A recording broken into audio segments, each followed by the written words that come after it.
If you enjoyed this program, please like and subscribe. If Isaiah 11 is the guide, is the measuring tool which we use to navigate and figure out who the true Messiah is, that doesn't prove Jesus is the Messiah. It's really quite the opposite. It demonstrates unequivocally that Jesus can't possibly be the Messiah.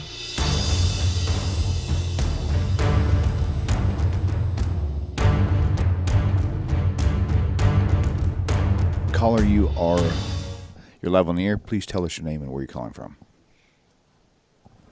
Yes, I am Black Apple, and I'm calling from somewhere in Florida.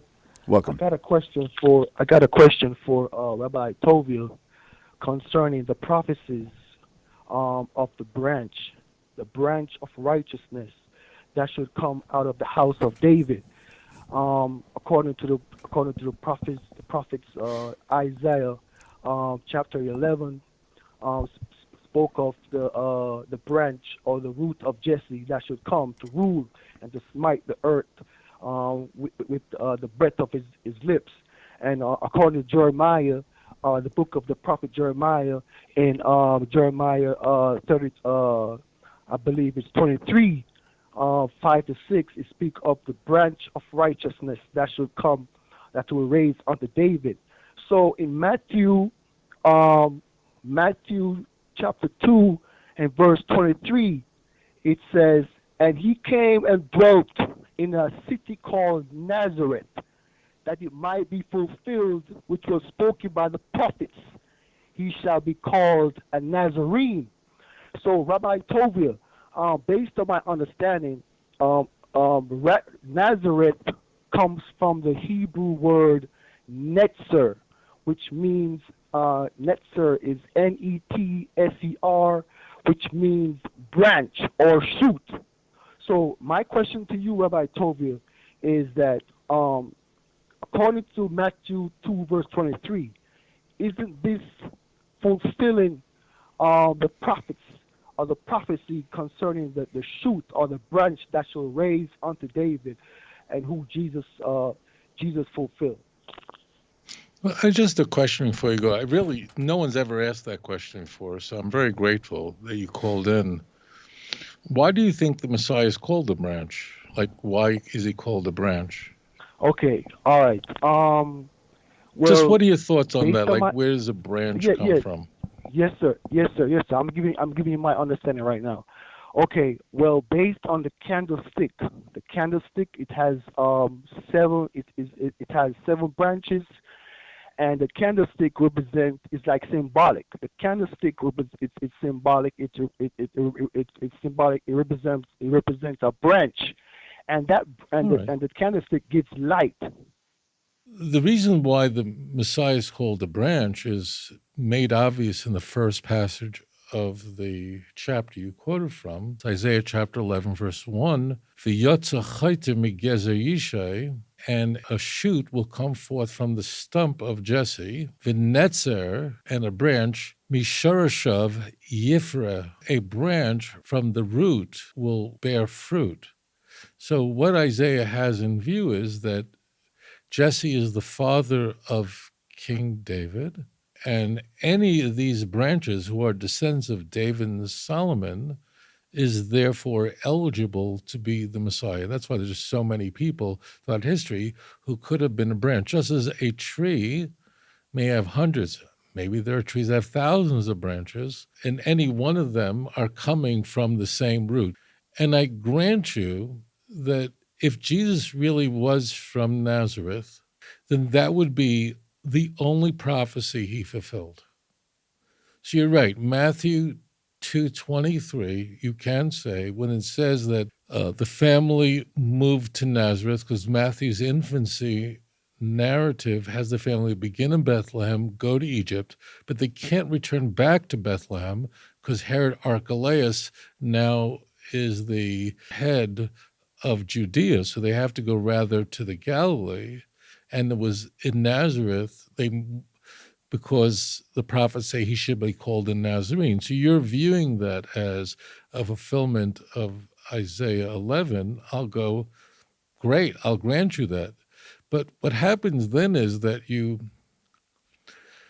like everything else, get into more trouble. Because if, in fact, the Messiah has to fulfill Isaiah chapter 11, then he has to fulfill all of chapter 11, not just one word of chapter 11.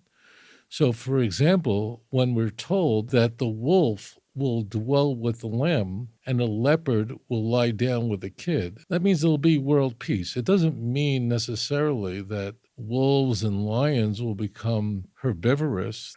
You might interpret it that way, but more logically is that there'll be complete a peace on earth, and a young lion and a fatling together, and a little child will lead them. There'll be no fear in the world. There'll be a universal knowledge of God. Isaiah chapter 11, verse 9, that the knowledge of God will cover the world as the water covers the sea. And the children of Israel will be brought back for a second time.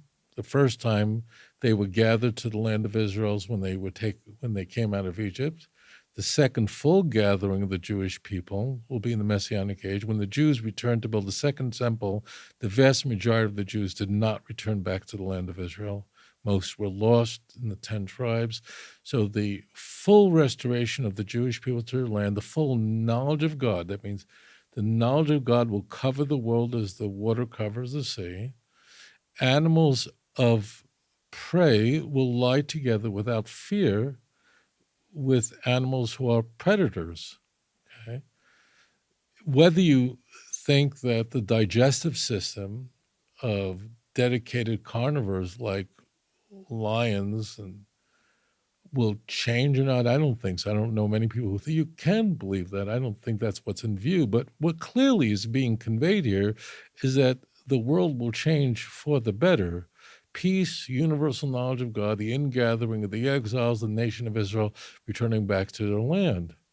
My guess is that there have been at least hundreds of thousands of people who were born and died in the Upper Galilee, in Nazareth, right?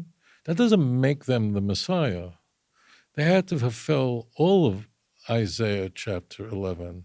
And when you go back to your pastor and he tells you there's a second coming, don't walk out, run out.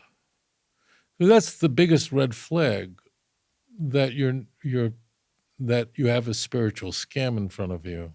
There's nothing like that in the text. So what happens is Jesus somehow fulfills all the things that hundreds of thousands, maybe millions of people throughout history were born and died or came from the northern Galilee, which is only about 80 miles from where I live right now, right?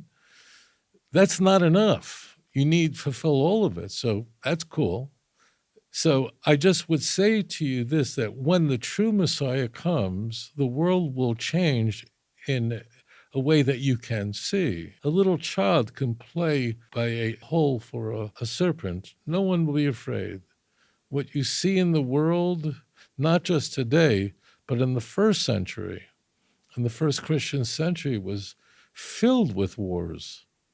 In the year 70, just 40 years after Jesus' putative crucifixion, Judea was destroyed. The Jews went to exile. They weren't gathered in the second time. So yeah, that makes the problem even greater, because if Isaiah 11 is to be our guide, is to be our measuring rod, is to be our light to guide us and to navigate our way to the true Messiah, if we are to use Isaiah 11, then he has to fulfill all of Isaiah 11, not just one word from Isaiah 11, verse 1. The use of the branch is really instructive, because the branch, just as a tree, I can't think of a tree that has one branch, right? And why isn't the Messiah called a tree? This is very important. Jesse is the root, and then we kind of skip the tree and just go to branch. Well, there's a reason for it, and that is in every generation, someone from the house of David and Solomon is there ready to bring about the redemption. So there are hundreds of branches. And Christians somehow miss this point, or they go one word, but where's the rest of it? that doesn't mean that anybody who comes from Nazareth